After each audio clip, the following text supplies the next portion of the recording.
രണ്ട് സൈക്കിൾസിൻ്റെ ഇടയിൽ കാണുന്ന ബ്ലീഡിങ് എപ്പോഴും ഒന്നും നോർമൽ അല്ല. Hi, I am doctor Kamna, consultant gynaecologist, Menon's hospital, Palakkad. Sometimes ആ ബ്ലീഡിങ്ങിൻ്റെ ഒപ്പം നമുക്ക് നല്ല വയറുവേദന ഉണ്ടായേക്കാം, അല്ലെങ്കിൽ കുറച്ച് സ്മെല്ലുള്ള ഡിസ്ചാർജസ് എന്തെങ്കിലും വന്നേക്കാം, അല്ലെങ്കിൽ ചിലവർക്ക് ഇൻ്റർകോഴ്സ് ടൈമിൽ ചിലപ്പം സ്പോട്ടിങ് അല്ലെങ്കിൽ അത് ഇൻ്റർമെൻസ്ട്രൽ ആയിട്ട് കണ്ടേക്കാം.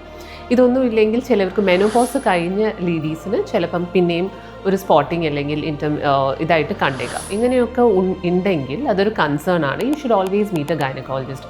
ഇറ്റ് ക്യാൻ ബി ചിലപ്പം സെർവിക്സിൽ ഗർഭപാത്രത്തിൻ്റെ വായിൽ എന്തെങ്കിലും ചെറിയ ഗ്രോത്തോ അല്ലെങ്കിൽ അൾസറേഷൻസ്, ഇതൊന്നും ഇല്ലെങ്കിൽ ചിലപ്പോൾ ഒരു infection, lot of causes are hormonal causes, അല്ലെങ്കിൽ വേറെ എന്തെങ്കിലും ഫൈബ്രോയിഡ്സ്, എന്തെങ്കിലും ചെറിയ ചെറിയ മുഴകൾ, ഇതെല്ലാം തന്നെ ചിലപ്പം ഇൻ്റർമെൻസ്ട്രൽ ബ്ലീഡിങ് കോസ് ചെയ്തേക്കാം. ചിലവർക്ക് ഓവുലേഷൻ ടൈമിൽ അല്ലെങ്കിൽ പ്രഗ്നൻസി പിടിക്കുന്ന ടൈമിൽ, that is called implantation bleeding, ഇങ്ങനെയൊക്കെ ഈ ഒരു ടൈമിലെല്ലാം ഇൻ്റർമെൻസ്ട്രൽ ബ്ലീഡിങ് കണ്ടേക്കാം, വിച്ച് ഇസ് ടോട്ടലി നോർമൽ. ഇതൊരു കൺസേൺ ആവേണ്ട ഒരു ആവശ്യമൊന്നുമില്ല. അത് അസോസിയേറ്റഡ് എന്തെങ്കിലും ഇഷ്യൂസ് ഉണ്ടെങ്കിൽ മാത്രം ഒരു ഡോക്ടറെ കണ്ടാൽ.